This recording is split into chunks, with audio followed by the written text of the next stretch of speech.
બનાસકાંઠા જિલ્લાના દિયોદર સહિત પંથકમાં ધુમ્મસભર્યું વાતાવરણ છવાયું છે ત્યારે ઠંડીનો પારો ગગડતા લોકોએ તાપણાનો સહારો લીધો હતો। જ્યારે દિયોદર તાલુકાના અનેક વિસ્તારોમાં ધુમ્મસભર્યા વાતાવરણથી રવિ પાકોને નુકસાન થવાની ભીતિ પણ ખેડૂતોમાં સેવાઈ રહી છે। ખાસ કરીને જીરાના પાકને વ્યાપક પ્રમાણમાં નુકસાન થવાની ભીતિ જોવા મળી છે। જીરું, ઘઉં, રાયડો અને એરંડાના પાકમાં ધુમ્મસના કારણે જીવાત પડી શકે છે અને જેના કારણે ખેડૂતો ચિંતામાં ગરકાવ થયા છે।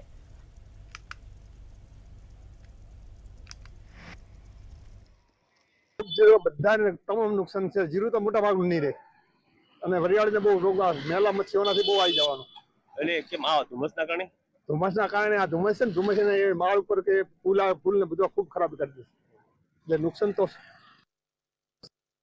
સાચું। ખાસ કરી કયા પાકો નુકસાન થશે? વરિયાળી, એરંડા, પછી જીરું, પછી બીજું ઘઉંને તો ઠીક ઓછું, બાકી બીજા બધા પાકને। હું પાટણથી આવ્યો છું। બરાબર ધુમ્મસ એટલી પડે કે 50 ફૂટ આગળ કોઈ સાધન દેખાતું નથી। વારને અવારનવાર જતા ખૂબ અકસ્માત સર્જાય એવું લાગી રહ્યું છે અત્યારે અને જીરાના પાકને ખૂબ મોટા પાયે નુકસાન હાલ દેખાઈ રહ્યો છે। કારણ કે એકલો આ જે ધુમ્મસ દેખાય છે ધુમ્મસના કારણે ખેતીના પાકને મોટું નુકસાન દેખાય એવું લાગી રહ્યું છે મને।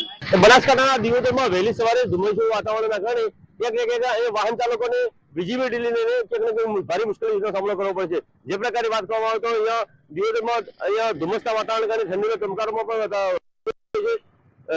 સતત વધારાના કારણે ક્યાંક ધુમ્મસના વાતાવરણ લીધે ખેતીના રવિના પાકોને પણ નુકસાન થયા છે।